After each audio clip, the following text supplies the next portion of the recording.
Hi అండి. అందరికీ నమస్తే. నా రావణ్‌లో పార్ట్ 26 తుపాకీతో చుట్టుముట్టిన రౌడీలను సైడ్ స్మైల్‌తో చూస్తూ మంచి టైంలో వచ్చార్రా! ఇంక నన్నెవరూ ఆపలేరు అంటూ ఇక భయంతో వణికిపోతున్న అనుని చూస్తూ ఒక్కసారిగా ముద్దు పెట్టుకుంటాడు విక్రమ్. అప్పటికే భయంతో బిక్క చచ్చిపోతున్న మా అను ఇప్పుడు విక్రమ్ దెబ్బకు ఇంకా హడలెత్తిపోయింది. ఆ చీకట్లోనే అనుని గట్టిగా హోల్డ్ చేసి పట్టుకుని ఒక చేత్తో తుపాకీని పట్టుకుని ఒక్కసారిగా మళ్ళీ ఫైరింగ్ చేశాడు విక్రమ్. ఆ సౌండ్ కి విక్రమ్ ఇంకా గట్టిగా కరుచుకుపోయింది అను. ఒక పక్క ముద్దును కంటిన్యూ చేస్తూనే ఇంకొక పక్క వాళ్ళ మీద వచ్చే బుల్లెట్ల నుంచి తప్పించుకుంటూ ఆ రౌడీల మీద ఫైరింగ్ స్టార్ట్ చేశాడు విక్రమ్. చీకట్లో ఆ రౌడీలను కన్ఫ్యూజ్ చేస్తూ ఒక్కొక్కరిని నేలమట్టం అయ్యేలా చేస్తున్నాడు విక్రమ్.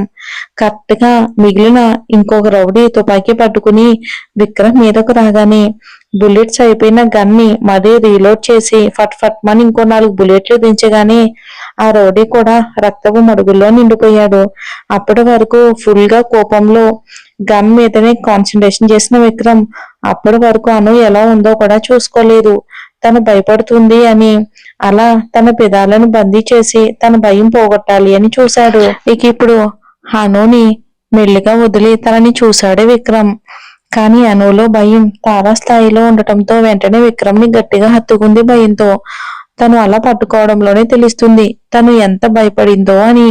వేగంగా కొట్టుకుంటున్న తన గుండె చప్పుడు తనకే అర్థమవుతూ ఉంటే మెల్లిగా తనని హత్తుకుని భయపడ్డావా అని చిన్నగా అంటాడు తన చెవి దగ్గర. ఆ మాట తన చెవి దగ్గరకు చేరగానే ఎందుకో తెలియని ధైర్యం తనలో. చిన్నగా కళ్ళు తెరిచి విక్రమ్ వైపు చూసింది అను. తనని అలా చూడడంతో విక్రమ్ పెదవుల మీద చిన్న నవ్వు. విక్రమ్ ని అలా చూస్తూనే స్పృహ తప్పింది అను. తను పడకుండా గట్టిగా పట్టుకుని మెల్లిగా తనని ఎత్తుకుని ఇంట్లోకి నడిచాడు విక్రమ్. అప్పుడొచ్చారు తన సెక్యూరిటీ అండ్ జీవన్ కూడా. కంగారుగా విక్రమ్ చుట్టుముట్టి, విక్కీ నీకేం కాలేదు కదా, అంతా ఓకేనా? సీసీ కెమెరాలో చూశాను నీ మీద అటాక్ అవ్వడం, అందుకే సెక్యూరిటీతో వచ్చేసా. నో ప్రాబ్లం కదా విక్కీ అని కంగారుగా అంటుంటే, జీవా రేపు మార్నింగ్ నేను లేచేవరకల్లా నా మీద అటాక్ ఎవరు చేపించారో అండ్ నా ఇంట్లోకి ఎలా వచ్చారో ఇన్ఫర్మేషన్ అంతా రేపు నా టేబుల్ మీద ఉండాలి అని బేస్ వాయిస్ తో చెప్పి అనుని తీసుకుని అలానే లోపలికి వెళ్ళిపోయాడు విక్రమ్. విక్కీ అనుకి ఏమయ్యింది, తనకు ఓకే కదా అని కంగారుగా అంటూ ఉంటుంటే, ఏం లేదు జీవా, జస్ట్ తను భయపడింది అంతే. నేను తన పక్కనే ఉండగా తనకి ఏమీ జరగనివ్వను, నువ్వు టెన్షన్ ఏం ఫీల్ అవ్వకు, చెప్పిన పని ఫాస్ట్ గా కానివ్వు అని చెప్పి అక్కడి నుంచి లోపలికి వెళ్ళిపోయాడు. ఇంట్లో కాలు పెట్టగానే లైట్స్ అన్ని కూడా ఆన్ అయ్యాయి. ఇల్లంతా కూడా మెరిసిపోతూ ఉంటే తన చూపు కిందకి దించి అను వైపు చూశాడు విక్రమ్. తన పెదవులు చిట్లి లైట్ గా రక్తం వస్తుంది. సన్నగా ముద్దుగా ఉంటే తన పెదాలు ఇప్పుడు మొత్తం రెడ్ కలర్లో అయ్యి కొంచెం ఉబ్బి కనిపిస్తున్నాయి. పాపం అనుకున్నాడు విక్రమ్. తన రూమ్ లోకి వచ్చి అనుని బెడ్ మీద పడుకోబెట్టి డోర్ లాక్ చేసి తన పక్కనే వచ్చి కూర్చున్నాడు విక్రమ్. తన తల నిమురుతూ, నువ్వు దేనికి భయపడ్డావు?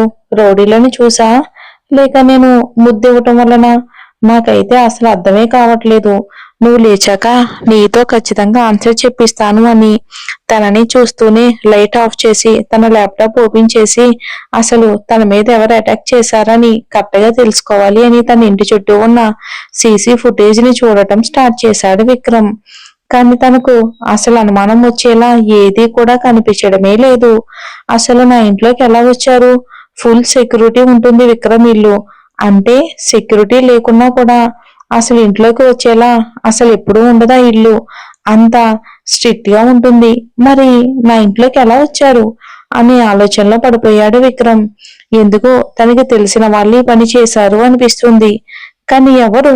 ఇంతవరకు అసలు విక్రమ్ మీద అటాక్ అన్నది జరగలేదు. జరిగినా కూడా అది విక్రమ్ కి ముందే తెలిసిపోయేది. కానీ రోజులు అసలు ఎక్స్పెక్ట్ చేయలేదు. అసలు ఎలా జరిగింది?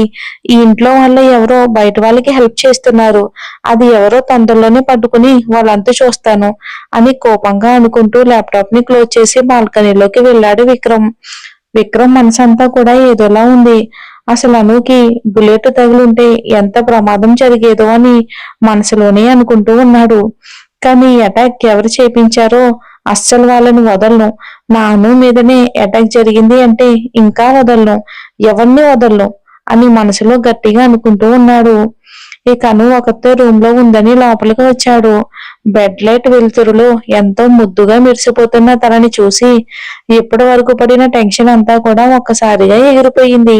తనని చూస్తూనే తన పక్కకు వచ్చి కూర్చుని తన చేతిని హోల్డ్ చేసి మెల్లిగా తన గుండెల మీదకు తెచ్చుకుని తనని జోకొడుతూ అలానే విక్రమ్ కూడా మెల్లిగా నిద్రలోకి జారుకున్నాడు. ఇక నెక్స్ట్ డే మార్నింగ్ మంచి నిద్రలో ఉన్న విక్రమ్ డోర్ సౌండ్ కి మెలకు వచ్చి టైం వైపు చూశాడు. టైం 7 ఇంత మార్నింగ్ ఎవరా అని చికాకుగా అనుకుంటూ తన మీద ముద్దుగా ముడుచుకుని పడుకుని ఉన్న అనుని చూసి తన నుదుటి మీద చిరు ముద్దొచ్చి మెల్లిగా తనని బెడ్ మీద పడుకోబెట్టి లేచి డోర్ ఓపెన్ చేశాడు ఎవరా అని. ఇంకెవరు, ఎదురుగా జీవన్.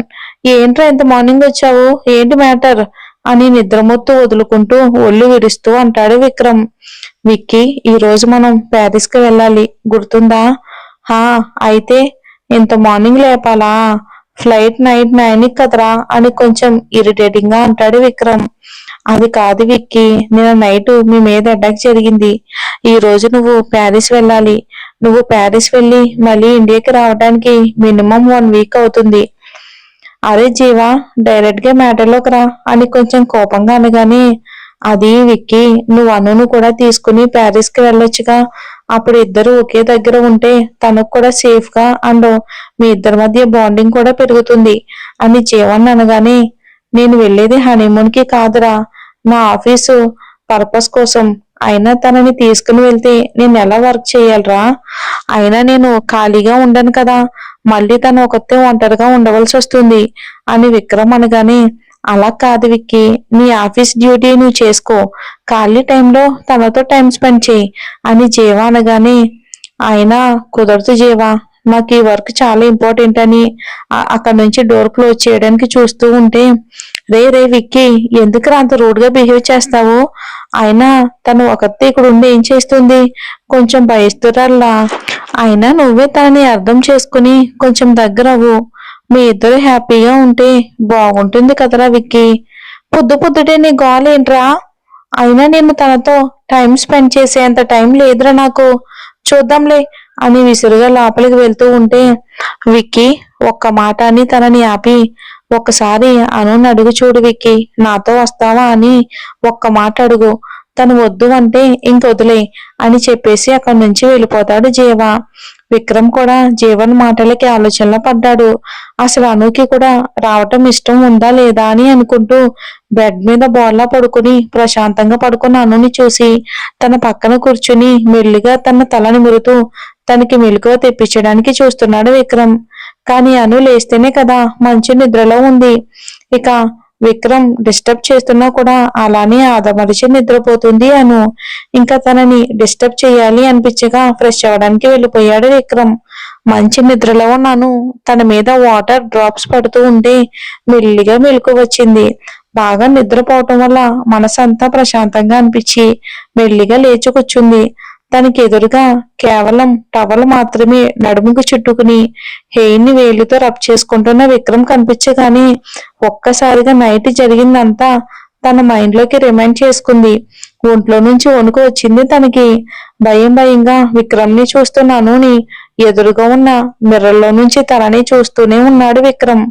తను దేనికి అంతలా భయపడుతుందో కూడా అర్థమైనా ఏమీ అనకుండా సైలెంట్ గా అలానే అద్దంలో నుంచి తనని చూస్తూ ఉన్నాడు విక్రమ్. మరి ప్యారిస్ కి వెళ్ళడానికి అను ఒప్పుకుంటుందో లేదో మరి చూద్దాం వచ్చే ఎపిసోడ్ లో.